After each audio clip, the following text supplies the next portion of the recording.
Let me give an example of how our beliefs can shape our reality as we move on through life into adulthood. If you've got someone who is an adult now, but when they were a child, they were told by a parent or an adult or someone who is a guardian of theirs that you are a spoilt child. Now, from the ages of 0 to 7, our brain absorbs so much more than we realise. Everything is amplified because the brain is still developing at this point. It's still learning so much new stuff. Because of the consistency of how it's being said to the child, negative beliefs will manifest, and as that individual moves through adulthood, it can start to create behaviours or feelings that they are unworthy, that they don't deserve to have any true desires in life, that they have to minimise themselves because they were told that if they were to expand themselves, to want more, to desire more, then that makes them spoilt. So to give a scenario on how this would play out to avoid rejection, even if someone was doing remotely well, let's just say in a job, they would subconsciously push it down because the moment they started to do well, whether that be financially, their subconscious would be possibly triggered by that because they're doing well, because they're doing more.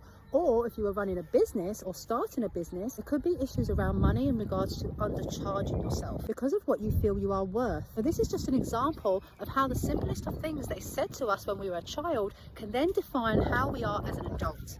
So it's really working through those belief systems that are stored within the subconscious. And once we identify what these beliefs are, because they're very outdated now at this point, that's why we're still going through these loops of pain, of anxiety, of stress.